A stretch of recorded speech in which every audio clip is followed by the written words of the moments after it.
Thank you for joining us this afternoon for this informative webinar on conflict de-escalation. I'm Christy Denbrock, the Chief Learning Officer here at NEHA. Before I introduce you to our speaker, Alicia Love, I would like to encourage you to become a NEHA member if you are not already. Additional information is available on our website. And after the webinar, we ask that you please take a moment and fill out the survey that will be posted in the chat box. So let's get started. It is my pleasure to introduce Alicia Love. Alicia is the Chief of the Meat, Milk, and Egg Inspection Bureau for the Montana Department of Livestock. Her expertise is in food safety and inspections with varied experience in retail and manufacturing. Alicia earned her Bachelor of Science degree in Applied Biology from the Arizona State University, and she holds a Master's of Public Health from Grand Canyon University. Please place your questions into the chat box and we will address them at the end of her presentation. So again, thank you all for joining us. And Alicia, please proceed. Thank you. Good afternoon, everyone. Thank you very much for that introduction. This is a training that I've developed for my inspection personnel, and I am hoping that you will all find it beneficial too. So let's start with a question. When someone says conflict, what comes to your mind? And this is just something that you can think about on your own for a moment here. So generally, when people say the word conflict, we have a fairly negative connotation of what we're thinking about. So it's a fight or disagreement, or you think of anger, but conflict is an inevitable part of life. We experience conflict at work, at home, even in recreational settings, but whether the conflict is a negative thing or not really is dependent on, is it a constructive way to try and exchange information and figure something out, or is it not constructive? And unfortunately for us as regulators, conflict is very normal. We have to uphold these regulations, and the entities that we regulate have to comply with those regulations while balancing their wants and needs and their own challenges. So everyone here has heard about the fight or flight response. We've heard this phrase, we've experienced it. So on a biological level, it is a rapid release of hormones that is preparing you for a threat. You will have the sensation of your heart starting to race, or your breath becoming erratic. You might start to tremble or sweat, your pupils get dilated. And this adaptation was great when we really needed that rush of hormones to deal with very serious threats. We needed to be able to actually escape or face these dangers. But in more modern times, this adaptation isn't as useful. So the fight response is going to look like aggressive language. You might become angry when you think about the altercation, and it can also result in people offering extreme solutions to their problems. So, you know, you're talking to your boss and you get upset and you say, "I quit," when that's not really going to solve this issue. In rare cases, it can result in physical violence. Unfortunately, the flight response is equally unhelpful here. So when we have the flight response, we avoid the situation permanently. We get out of it and we're not going to go back to it no matter what. We might talk about it to other people about the fact that it's bothering us, but we don't really want to resolve it. This often is construed as that kind of passive aggressive behavior that we've seen with others. And in some cases, we become fearful or uncomfortable when we're reflecting on this. Unfortunately, neither of these situations help us in modern times. These don't help us work through having a disagreement with a spouse or partner, or not agreeing with a coworker about something. So thankfully, there are some tools that can help us manage this. The first tool is emotional intelligence. And that is generally defined as just the ability to perceive, control, and evaluate your emotions. So this means that you're able to identify your emotions and you're aware of how your emotions impact those around you. You're able to regulate these emotions. You have a measured response when something does occur that is appropriate. And you're also able to stay in control of what your values are. You don't make rushed decisions. Next is going to be the motivation. So that's working towards your goals and being reflective on past events and wanting to improve upon them if they didn't go well for you. Empathy, I think, is the one that most people think of when we talk about emotional intelligence. So you're able to relate to others. You can put yourself in their shoes and say, if I was in that situation, this is how I would feel. And last but not least is those social skills. So the way you communicate to others about how you're feeling or what your wants and needs are, how you relate to them when you talk to them, and being able to give praise and give recognition to their efforts. Emotionally intelligent people are super easy to recognize. They're people that are easy to work with. They don't hold grudges. You don't wonder where you stand with them. So an emotionally intelligent person is someone you can say, hey, I think you made a mistake, and they can reflect on it and say, you know what, you're right, I did. I take ownership for that. Here's how I'm going to change going forward. And there's someone that's just very transparent about where they're at with you. Oftentimes people will mistake empathy and emotional intelligence for being a pushover, and that's not actually correct. So a truly emotionally intelligent person has boundaries that they can stick to, but they can communicate those boundaries in an effective and polite manner. So for example, hey, I need you to cover my shift tomorrow. I'm so sorry. I would normally be able to do that, but I have a commitment. Is there something else I can do to help you? That's the sound of an emotionally intelligent person. Next up is our circle of control. And this is an important thing to couple with emotional intelligence.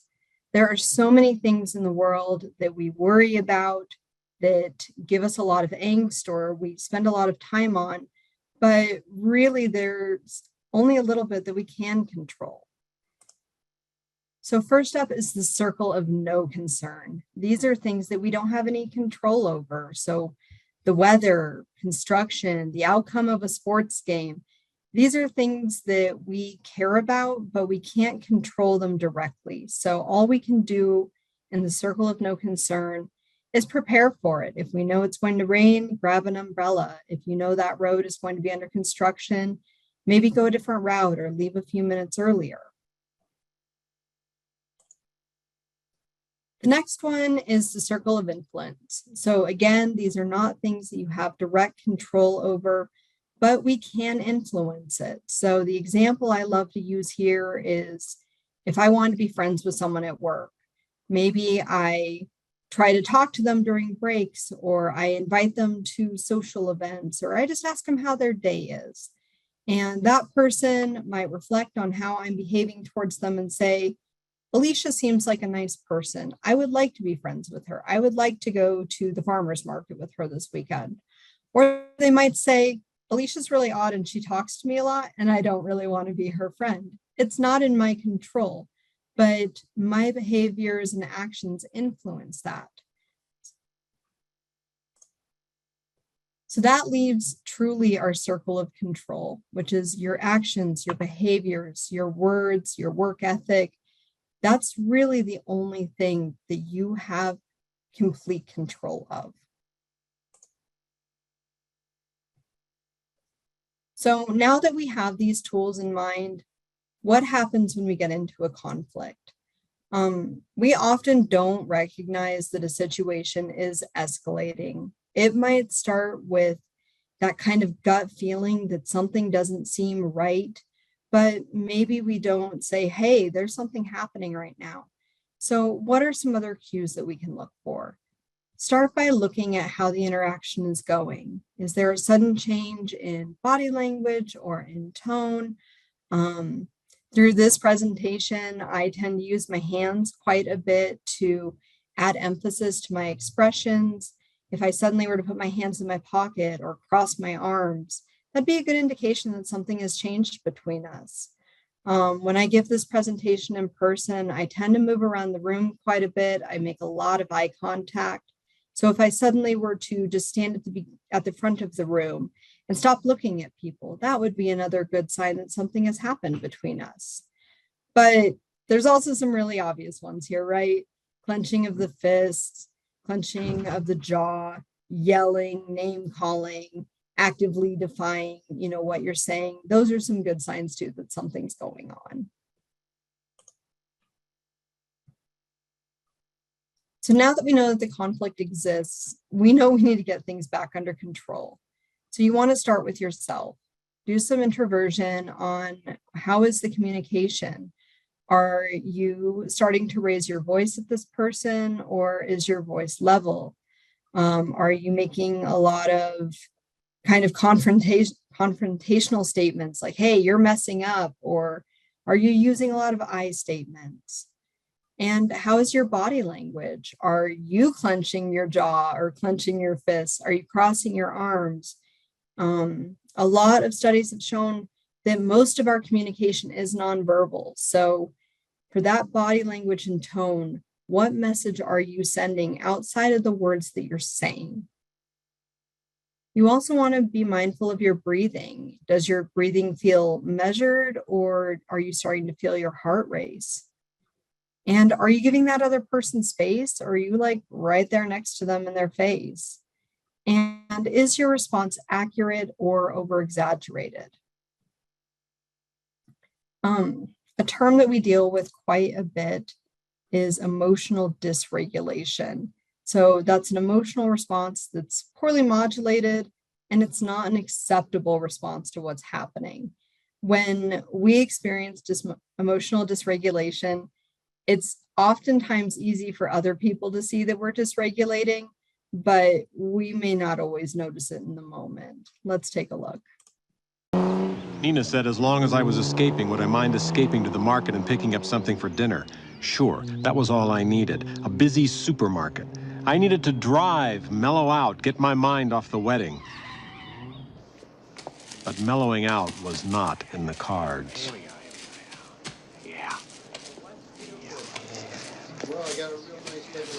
Excuse me, sir. What are you doing? I'll tell you what I'm doing. I want to buy 8 hot dogs and 8 hot dog buns to go with them. But no one sells 8 hot dog buns. They only sell 12 hot dog buns. So I end up paying for 4 buns I don't need. So I am removing the superfluous buns. I'm sorry, sir, but you're gonna have to pay for all 12 buns. They're not marked individually. Yeah. You want to know why? Because some big shot over at the Wiener Company got together with some big shot over at the Bun Company and decided to rip off the American public. Because they think the American public is a bunch of trusting nitwits who'll pay for things they don't need rather than make a stink. Well, they're not ripping off this nitwit anymore because I'm not paying for one more thing I don't need. George Banks is saying no. Who's George Banks? Me! Why don't we just calm down now, sir? I'll tell you why we don't calm down. Because you're not excited. It takes 2 people for a we to calm down, doesn't it? That I don't know, sir. I'm just the assistant manager of a supermarket. But I'll tell you this. If you don't pipe down and pay for those buns, I'm going to call the police. Oh, right. Yeah. Yeah, right. That's right. Hey, right. Hey. Hey, come here. Come here. Come here.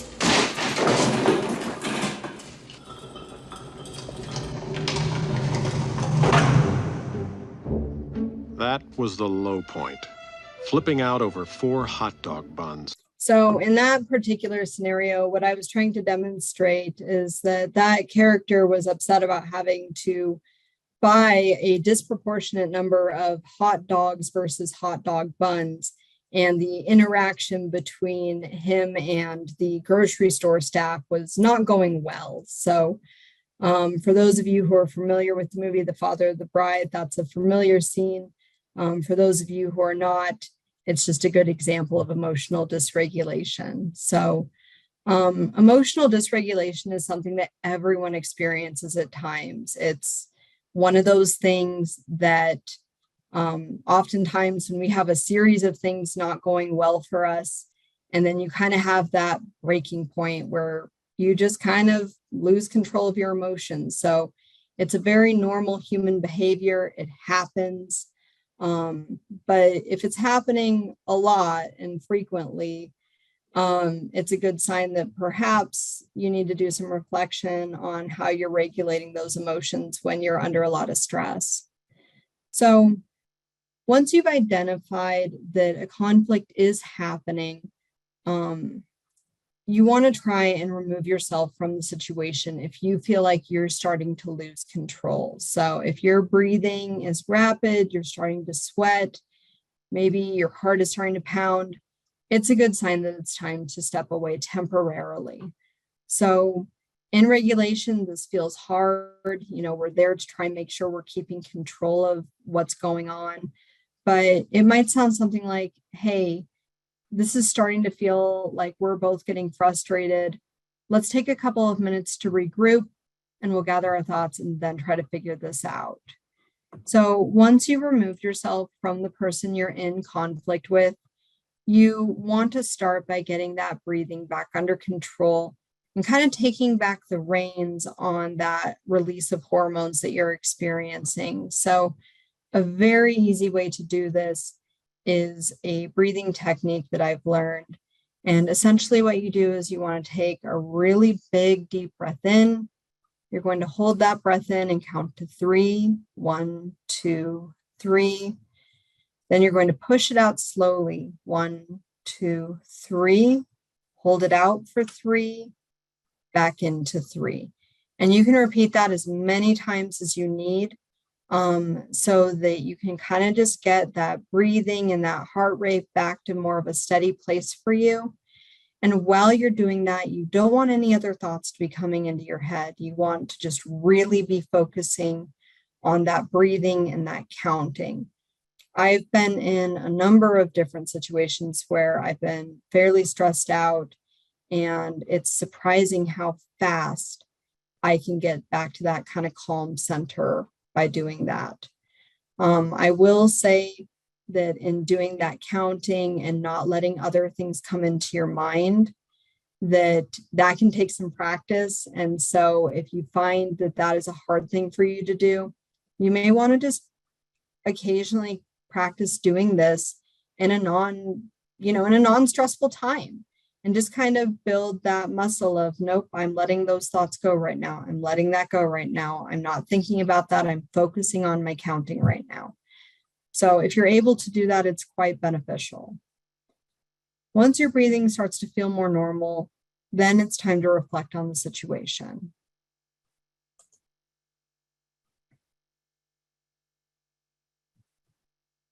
So you want to evaluate what happened with only the facts and without trying to assign blame.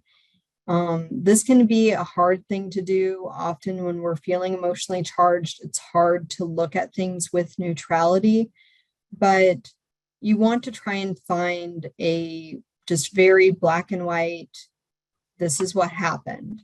In the case of a moment ago, I was having a conflict with my speaker system. I couldn't figure out why that wasn't working for me.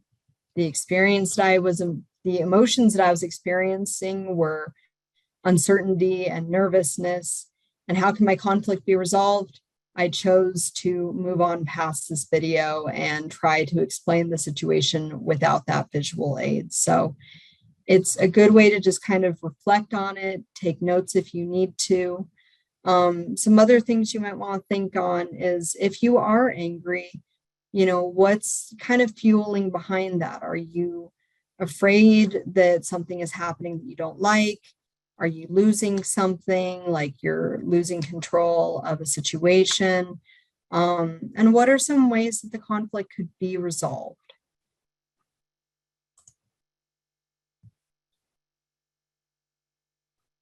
Now that you feel calmer and you have some ideas about what is going on and maybe what needs to happen next, prepare yourself to continue the discussion.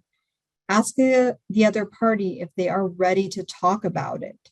Now, if they say no, respect that. You guys now have tools in your toolkit to get to calm, to think about it, and be ready to go back in. The person you're in conflict with may not be ready yet. So if they say no, we're not going to leave the situation alone. We're going to get this resolved. Say, okay, I understand. Could I come back in 10 minutes? Could I come back before I am done with the inspection? Could we maybe talk about this in the morning? Try and get them to commit to a timeline of when you can talk about what's going on. Once they say that they are ready to talk, you need to look at your surroundings for a number of reasons. First up is you want to make sure you don't have an audience when you're trying to do de-escalation with someone else. People are very curious, and if they have other employees or members of the public around while you're trying to do this, they might start to feel self-conscious. So try to find an area that's not really in the pathway where you can get kind of a spectator show going.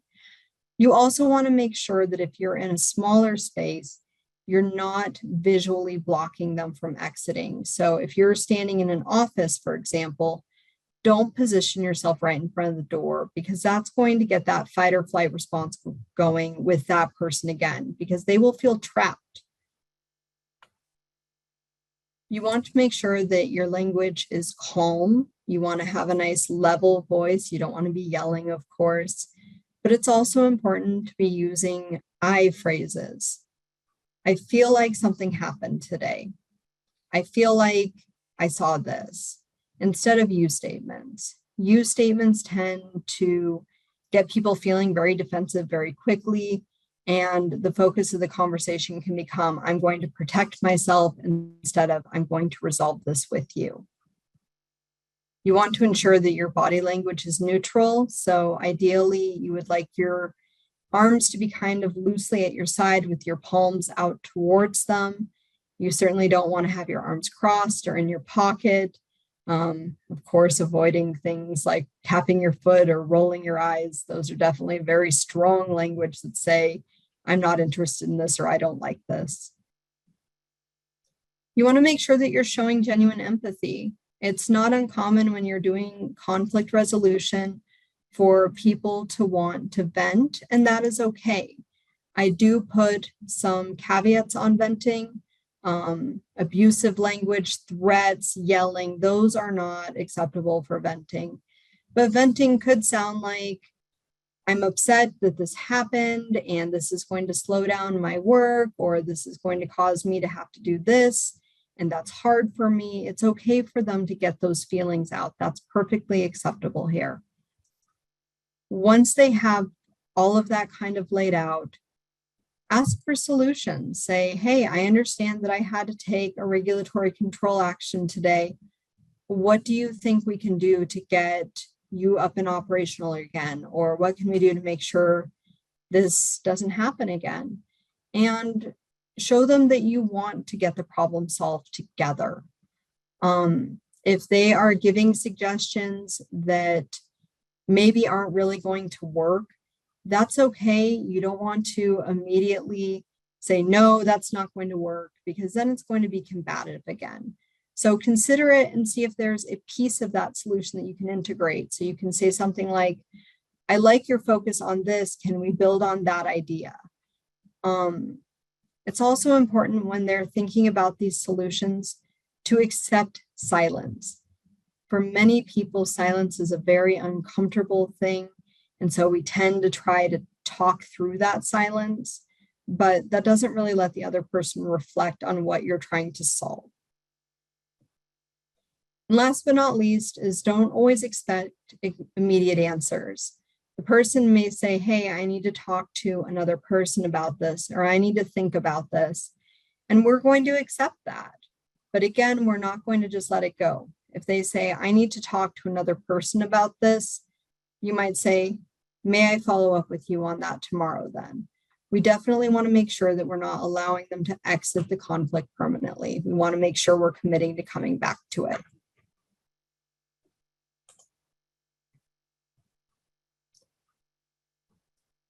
There are some situations where conflict resolution and de-escalation are not appropriate. So if someone is threatening to assault you or is name calling, that is not an appropriate time to de-escalate. Personal safety is paramount, and so that's not an appropriate time to do that.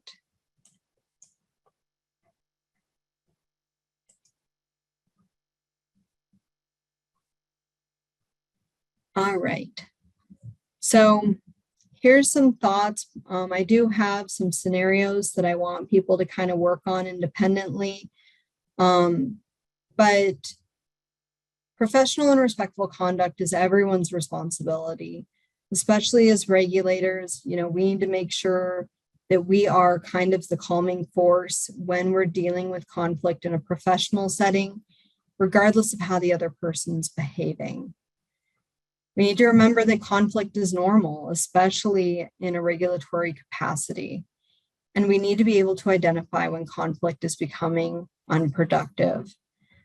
I encourage folks that if you are a program manager or an HR person, to have some policies in place on how to keep people safe when conflict is happening. With my own staff, the expectation is that if they do not feel safe, the expectation is that they leave the facility and call their supervisor right away. I also ask that they write down what happened with as much detail as they can. So times, who was involved, direct quotes of what was said. The program that I manage, we do have policies in place where we can close plants that are not safe for our inspectors, and we will not return there until the plant has developed a safety plan or corrective action that will ensure my staff are safe to return to that location. So the next series of slides are just going to describe some different scenarios so we can kind of practice what we've talked about so far. I'm going to give everyone a few moments to read and think about these, and then I can give you some sample answers of what's been discussed in the past.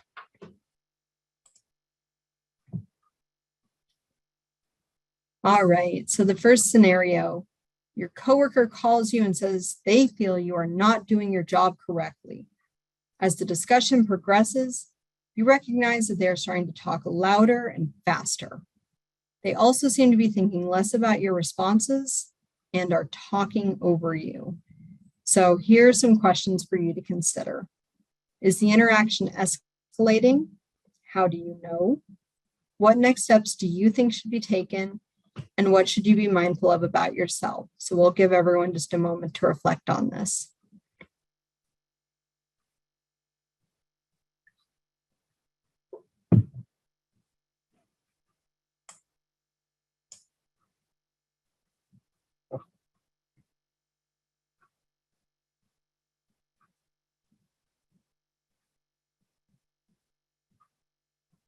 All right.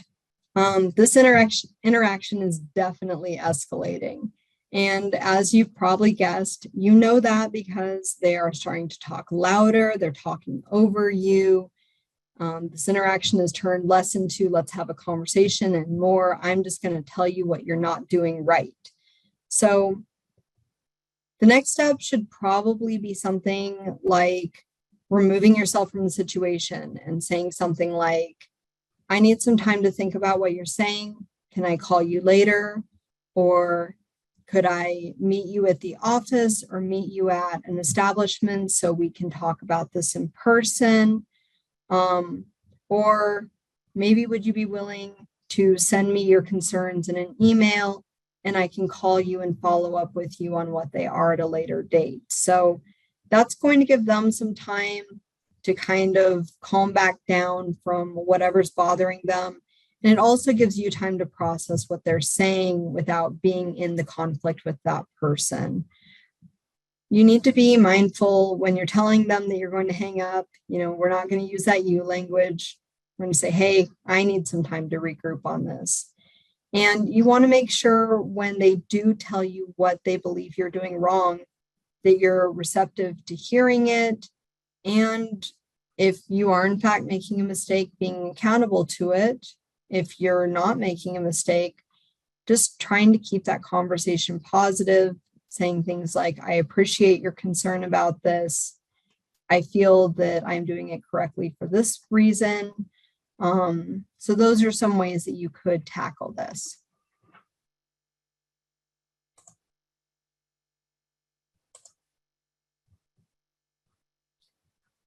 So the next scenario, you arrive at a restaurant for an inspection.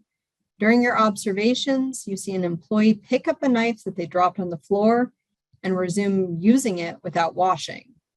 You bring this to the owner's attention and they begin yelling that you are lying and out to get them. You notice that they are standing very close to you and they keep clenching their fists. So this is going to be the same type of questions that we had in the first one. Is the interaction escalating? How do you know? What are your next steps and what are you mindful of?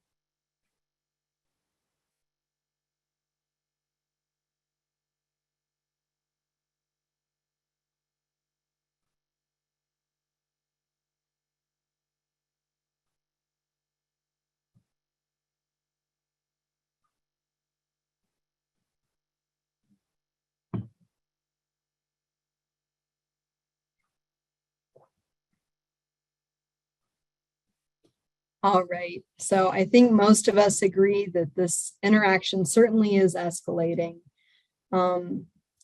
Because the owner's accusing you of lying. They're yelling at you. They're standing close to you and clenching their fists. So the next step that should be taken, you're going to take a big step backwards. Ideally, when we're trying to talk to people, we want to be about 1.5 to 3 feet away from them. So far enough away that we're not in each other's business, but not so far away that the only way we can talk to each other is by shouting. So taking a big step back, and we don't want to say, I'm not lying, you're lying, or, that's not going to help this. So something that you could say is, why do you think I'm lying? Why would you believe that I'm out to get you? And that kind of opens them up to perhaps expressing their concerns about what you're doing. Some other good suggestions that I've gotten for this particular situation is asking the employee if they dropped the knife or asking another employee if they saw the knife get dropped. Just kind of going for an information gathering session. As a regulator, this accusation of wanting to close plants is unfortunately something I hear commonly. And what I like to say when things are a little bit calmer is, if I closed everywhere that I inspected, I wouldn't have anything to do and I wouldn't have a job. So I have a vested interest in your business staying open, but I also have a vested interest in making sure that food safety is preserved.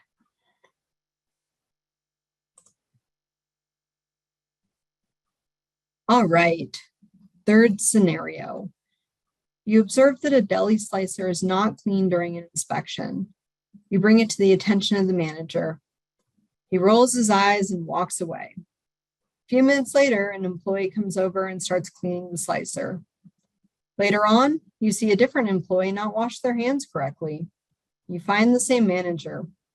While you explain the situation, he keeps his hands on his hips. You notice he is tapping his foot impatiently.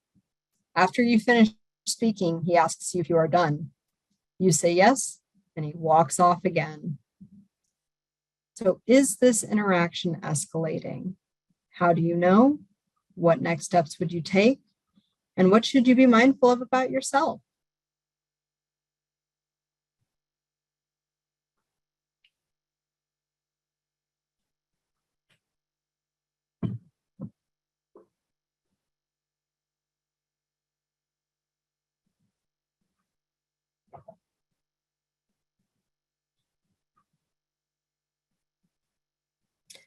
All right, so this scenario tends to be a little bit tricky for people when I give this training because it doesn't really feel like it's escalating, but it is very much that passive aggressive kind of flight response to conflict that we talked about earlier. Unfortunately, this does need to get addressed. So the next steps that I would take in this scenario is to perhaps talk to the manager before I leave for the day and say, I noticed today that you seem frustrated when I brought some problems to your attention. Is there a different way that you would like me to bring those things to your attention? Is there perhaps, a different manager that should be handling these things and you're not the appropriate person to talk to about these concerns? I like to use this example to remind people that we can be fairly egotistical, for a lack of a better word. If someone's having a bad day, they might be inadvertently behaving like this and not recognize it at all. You may go up to this manager and say these things, and they might say, you know what, I'm having a really rough day and I didn't realize I was behaving like that, and I'm sorry. So when you're having this interaction, just be mindful of that neutral language and hear them out. See if there's a simpler solution here. That may not always be the case, but you should at least say, I recognize that this behavior is happening and we probably need to do something different when we're interacting going forward. I'm going to skip our scenario about the movie since we didn't get to see that, but I will go ahead and open this up for some questions.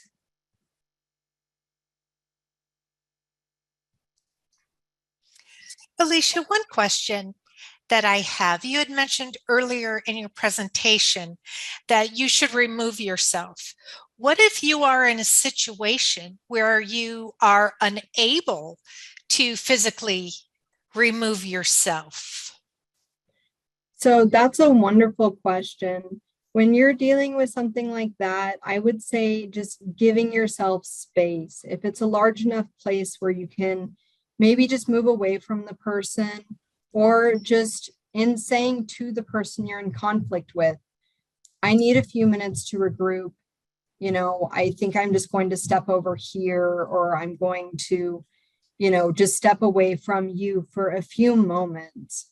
So even if you can't get enough physical space, you're at least kind of separating yourself from the interaction in that moment. And thank you. And I would remind everyone, thank you for your patience in our technical difficulties with the chat box we are experiencing. But you can put a question in the question and answer section, and we will get to those.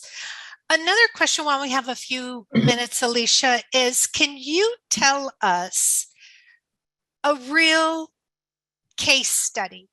Maybe something that you experienced yourself or someone in your division experienced that has brought this issue to the forefront? Absolutely. So this training was unfortunately developed because of a negative interaction that happened in an establishment. The general scenario was that we were doing kind of an in-depth inspection of the facility. We were doing some on-site listeria testing, which the facility was not familiar with that process. They felt very uneasy about what I was doing. And instead of asking me what I was doing, the plant started texting the regular inspector just really not appropriate things like, you need to get a lawyer, you're out to get us and we've caught you. It was just a really negative situation.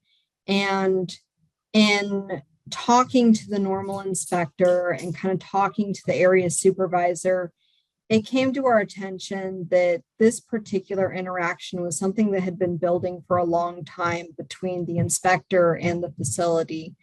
And so we decided we needed to get some different tools in our toolkit for people to recognize when inappropriate behavior was happening, understanding conflict, specifically that passive aggressive conflict, and just making sure that my inspectors feel like they're supported, and that if they don't feel safe, that they understand what our Bureau's policy is to keep them safe while they're working. Thank you. We just received a question, and they asked if what you should do if someone is impaired. And I'm assuming by impaired, they're meaning maybe a substance abuse issue. Okay, certainly. So if you're dealing with someone who is impaired, and I guess I don't know the background of everyone that's in the audience today. My background is obviously in food safety and food regulations. So we wouldn't expect that we would be dealing with impaired people probably ever. You know, if we had a plant where there was an impaired employee, we'd probably bring it to the plant's attention and say, you know, this might not be safe. You might want this person to leave. But I would say when you have someone who is impaired by some type of substance, you know, removing yourself from the situation is really the appropriate answer there, because they're not going to be in a state of mind where de-escalation is probably going to work. If you're in a profession where you have to regularly deal with people who are inebriated, I unfortunately would encourage you to reach out to some different resources, because that's just, it's not something I deal with professionally. Thank you. Also, let's talk about if someone is new and they're going out inspecting for the very first time. What is your advice to them when they might even be a little nervous by inspecting for the first time? Absolutely. So when I have new staff out in the field, I first want to set them up for success. Say, if you're needing questions answered right away, here's your call down list. Here's the people who have committed to being available to you. I don't necessarily encourage them to say, hey, I'm brand new and I'm not sure what I'm doing. But if they see something that they're not sure about, I usually just have them make the default comment of, I need to step outside for a moment and make a phone call. And that way they can, you know, kind of separate themselves, get information, get advice. And even when they're a little more experienced, saying something like, I'm not familiar with this situation. I think I need to get some more information about it before we can determine if there's, you know, a concern here or not. I don't think there's anything wrong in being honest when we need more information. And sometimes just asking really open-ended questions can kind of lead us to whether or not there's a problem. Say, can you explain more about what you're doing right now? Can you tell me what process you're working on right now? And that can kind of help give us some context clues as well. So those, I think, are great ways to kind of help a new inspector kind of navigate that when they're not certain. And I think a really big piece of being a new inspector too is taking ownership if you do make a mistake. If you write a violation and you ask your boss to follow up on it and the boss says, no, that wasn't really it, say, go back to that plant and own it, right? Go back to that emotional intelligence and say, I misunderstood this regulation. I apologize for that. This is how we're going to, you know, I understand it now. Thank you for understanding. Thank you. We have several more questions. This next question is, what about hearing impairment or language barriers or something else that might not be getting recognized and is further impacting the situation? Absolutely. So within our organization, we do have a limited English proficiency plan. So that includes not just foreign languages, but also things like people who have a hearing impairment or have a speaking disability. So for those situations, I would encourage program managers and HR to make sure that your staff know what your limited English proficiency program is And if you don't have one, I would certainly encourage people to develop it. If something is happening right in the moment where there's a significant language barrier and you recognize that, if you're able to say as simply as possible, I think we need assistance to talk, or try to write that down, or however you can get that statement across, and then leaning on that policy for limited English proficiency is my advice for that. Thank you. Another question that just came in is, what if someone starts in with personal name calling, such as if they accuse you of being a racist, for example? So like we kind of talked about during that moment of coming back together, we have limitations on when we de-escalate, right? So accusing people of things, name calling, yelling, those are non-starters. So if someone says, well, you know what, you're just racist, you say, you know what, I'm sorry, I don't think this is a productive conversation in this context. We can follow up later, or I will send you my inspection findings later. And if you would like to sit down and talk about it, the next time I'm here, we can do that. We're not, like I said, that kind of back and forth. You're a racist. No, I'm not. That's not going to help de-escalate it. So if someone's starting in with accusations, that's a pretty good sign that this de-escalation isn't going to be productive in that moment. You guys definitely need to break away for a while and try to come back to it. We have another question that came in here, and it says, I love the idea of having a written policy about dealing with an aggressive operator. When you mention having written SOPs for inspection staff to return to the facility, what does that look like? Okay, so for the program that I manage, we are under the USDA's, we match the USDA's laws, essentially. So how it works for us is if something happens, the inspector is expected to leave. They're going to write down what happened. They're going to call their supervisor and say, I had to leave. This is what went down. And then their written statement comes to me. I evaluate it, and if it's something that I think just warrants a warning, I may write a letter to that operator, remind them of the regulation and say, hey, remember, we have this policy in place. You want us here so that you can put the mark of inspection on your products. We expect you to treat our employees, professionally and respectfully. If it's beyond that, if it's something that's more serious, we actually suspend our services. We will not be there for them to put the mark of inspection on their product. And we make the plant come up with their written policy on how they're going to address this. So the letter that I use says, you need to identify what happened, which kind of forces them to take ownership of their role in the altercation. And then we say, what will you do to make sure this doesn't happen again? And they will send us a written response back. And we either say, yes, that's acceptable, or no, that doesn't adequately address what happened here. Once they have an accepted plan, we have a verification checklist that we use for 90 days afterwards. And the inspector checks that checklist off every day. So example ones might be, this employee will not talk to the staff. If there's something going on, they will get the owner and ask the owner to talk to them. Or another one that I've seen is, the employees of the plant will not, say anything to the staff unless the inspector asks a question about what they're doing, or they will be professional towards the staff. So there's a lot of different ways that they can kind of meet that metric, but we do put the onus on the establishment to recognize what needs to be changed.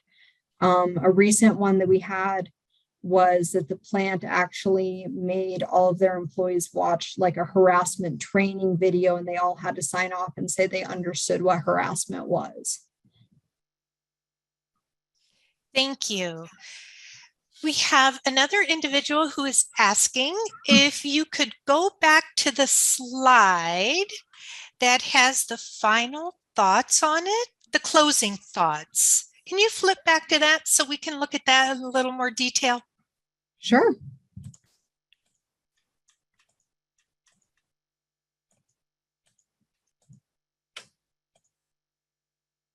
All right, there we go. So that is up. We have about 5 minutes left. So if anyone has any more questions, please put them in. I see that we have one now, and it is, if there appears to be unresolved conflict between an inspector and workers in the past, how do you recommend the inspector conduct future inspections? At what point should the inspector be switched with another colleague for safety? So this is a wonderful question, and this is one that is certainly challenging. So I generally, when I have an employee who's identifying that something's not going well at the plant, I try to sit down with the inspector first and say, do you have any ideas about, what's going on here? Did you maybe have a day in the past where you had to take enforcement action and it wasn't handled well? Can you think of any reason why this might be happening? And that kind of drives a lot of the decision-making process after that. In a situation that I've had recently, it sounds like, unfortunately, my inspector's conduct at the time was not exactly appropriate. They didn't assault anyone, but their word choice and how they talked about the violation was received pretty badly. And the plant had a lot of resentment towards that individual for behaving that way. And so once I've kind of finessed that out, usually what I will do is reach out to the owner myself and say, it's come to my attention that this has happened. And I've talked about the issue with the inspector. These are the steps my inspector has committed to following going forward. Can you assure me that that will sufficiently resolve this? And sometimes that helps, sometimes it doesn't. I have, in rare cases, removed the inspector from the plant permanently, but I do have reservations when I make that decision because we're pretty remote up here in Montana. It's not always the easiest thing just to swap someone out because of the geography of our plants. And I also don't really want to send the message to the establishment of, oh, if you think someone's, too hard or you just don't like someone, you can complain and kind of keep cycling through inspectors until you get someone that maybe is, not as harsh on me or is easier to deal with. So we certainly don't try to give the plants the impression that they have control over who's inspecting them. So it's a tricky way to navigate that for sure. That makes sense. And that is all the questions that we have in our chat box. So Alicia, I want to thank you very much for sharing your expertise with us this afternoon, and thank all the participants who took an hour out of their busy day. And again, we would ask that you fill out the survey if you can get into the chat box. And again, we apologize for the technical difficulties. What we will do is we will send you, all the registered attendees, a recording of this webinar. So if you did miss anything or have any other additional questions, you can reach back out to us. Alicia, any closing words for us this afternoon? I just want to thank everyone so much for attending this. I hope you found value in this. And just remember that conflict is part of life, but now you have the tools to hopefully address it with a game plan. Thank you. And again, thank you all the attendees for joining us this afternoon. And we hope you have a wonderful and productive rest of your afternoon and evening. Thank you very much. Bye-bye.